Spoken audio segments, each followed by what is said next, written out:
Phùng Thiệu Phong từng nghi ngờ động cơ kết hôn của Triệu Lệ Dĩnh và việc ly hôn dường như được báo trước trong những câu chuyện xoay quanh hôn nhân và ly hôn của người nổi tiếng. Ranh giới giữa sự thật, cảm nhận cá nhân và suy đoán của công chúng luôn rất mong manh. Trường hợp của Phùng Thiệu Phong và Triệu Lệ Dĩnh cũng không ngoại lệ. Khi nhìn lại toàn bộ hành trình từ lúc kết hôn đến khi chia tay, nhiều người không khỏi đặt ra một câu hỏi đã tồn tại rất lâu trong dư luận. Liệu Phùng Thiệu Phong từng nghi ngờ động cơ kết hôn của Triệu Lệ Dĩnh và liệu cuộc ly hôn ấy có phần nào đã được báo trước từ sớm hay không? Không ai có thể khẳng định điều này như một sự thật tuyệt đối. Nhưng trong cách hai người bước vào hôn nhân, trong nhịp điệu khác nhau của cảm xúc và trong cách họ rời đi, công chúng đã nhìn thấy những dấu hiệu rất quen thuộc của một mối quan hệ mà hai người yêu nhau không cùng tốc độ, không cùng điểm tựa tâm lý. Phùng Thiệu Phong là người đàn ông trưởng thành trong môi trường tương đối ổn định. Anh từng nhiều lần chia sẻ về mong muốn có một gia đình trọn vẹn, một mái nhà đủ yên để trở về sau ánh đèn sân khấu. Với anh, hôn nhân không phải là bước ngoặt truyền thông, mà là một cam kết dài hạn, đòi hỏi sự chắc chắn về mặt cảm xúc. Chính vì vậy, khi bước vào mối quan hệ với Triệu Lệ Dĩnh, một người phụ nữ độc lập, mạnh mẽ, quen tự mình gánh vác mọi thứ, sự khác biệt trong cách nhìn về hôn nhân bắt đầu hình thành rất sớm. Triệu Lệ Dĩnh, ở thời điểm kết hôn, đang ở đỉnh cao sự nghiệp. Cô bước đi rất nhanh, rất dứt khoát, quen với việc tự đưa ra quyết định cho đời mình. Với cô, kết hôn có thể là một phần tự nhiên của cuộc sống, nhưng không phải là điểm dừng. Cô không thay đổi nhịp sống quá nhiều sau khi trở thành vợ, cũng không để hôn nhân làm lu mờ bản sắc cá nhân. Chính điều đó, theo nhiều suy đoán của giới quan sát, đã khiến Phùng Thiệu Phong bắt đầu có những băn khoăn rất đàn ông. Liệu hai người có đang đứng trên cùng một mặt đất khi nói về tương lai?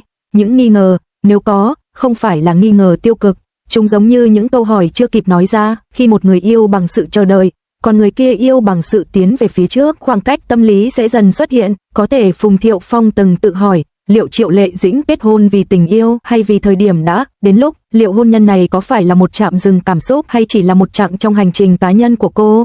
Những câu hỏi ấy, nếu tồn tại, rất hiếm khi được nói thành lời, nhưng chúng thể hiện trong những chi tiết rất nhỏ. Sự trầm lắng của Phùng Thiệu Phong sau khi kết hôn, những phát ngôn ngày càng dè dặt và cách anh dường như luôn đứng chậm hơn vợ mình một bước.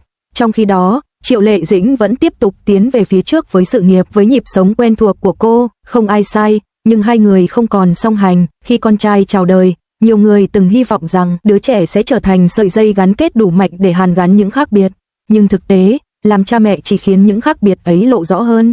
Phùng Thiệu Phong ngày càng coi trọng gia đình, trong khi Triệu Lệ Dĩnh vẫn giữ cho mình không gian riêng, không sẵn sàng từ bỏ con đường đã lựa chọn. Trong mắt một người đàn ông luôn tìm kiếm sự ổn định, điều đó có thể vô tình trở thành nguồn gốc của nghi ngờ, không phải nghi ngờ tình yêu, mà nghi ngờ mức độ ưu tiên. Chính vì vậy, khi tin ly hôn được công bố, nhiều người không cảm thấy quá bất ngờ.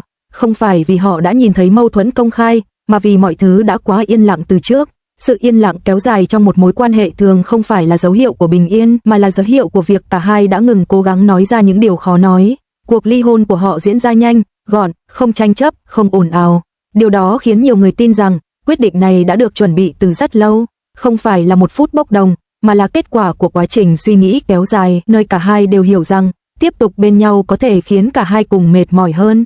Nếu Phùng Thiệu Phong từng nghi ngờ động cơ kết hôn của Triệu Lệ Dĩnh thì đó không phải là nghi ngờ mang tính buộc tội, nó giống một nỗi bất an rất con người, nỗi bất an của người nhận ra rằng người mình yêu có thể không cần mình theo cách mình cần, và khi nỗi bất an ấy không được giải tỏa, nó sẽ dần chuyển hóa thành khoảng cách. Nhìn lại, cuộc ly hôn ấy dường như đã được báo trước, không phải bằng scandal mà bằng sự lệch pha kéo dài. Hai người yêu nhau nhưng không còn chung nhịp, hai người tôn trọng nhau nhưng không còn đủ gần để điều chỉnh vì nhau.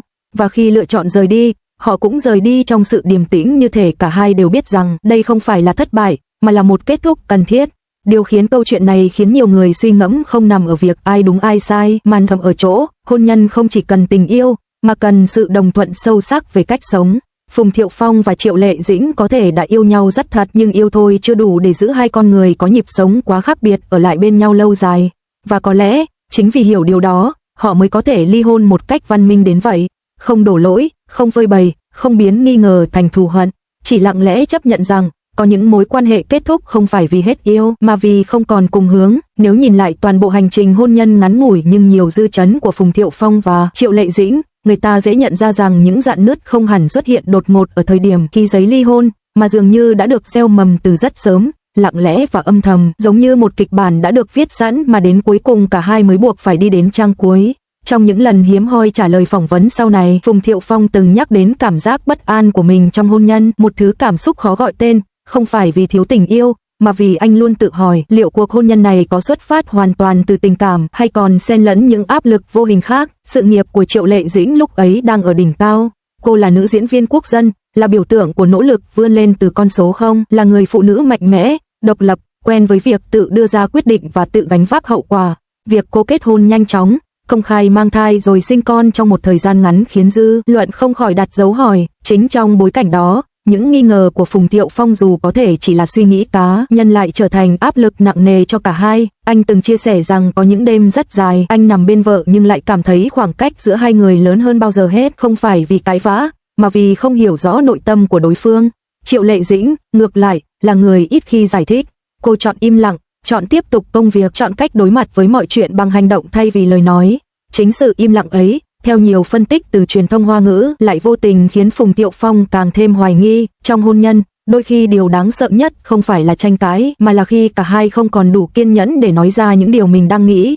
Khi quyết định ly hôn được công bố, công chúng bất ngờ, nhưng những người theo dõi sát sao mối quan hệ này lại cho rằng đó chỉ là vấn đề sớm hay muộn. Những chi tiết nhỏ trước đó, việc hiếm khi xuất hiện chung, những lần trả lời phỏng vấn tránh né, ánh mắt thiếu giao thoa trong các sự kiện hiếm hoi, tất cả ghép lại thành một bức tranh cho thấy cuộc hôn nhân ấy đã mang sẵn những vết nứt từ bên trong.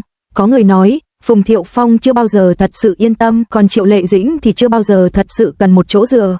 Điều khiến dư luận day dứt nhất không nằm ở việc họ chia tay, mà là cảm giác rằng cả hai đều đã rất cố gắng nhưng lại chọn sai thời điểm để ở bên nhau.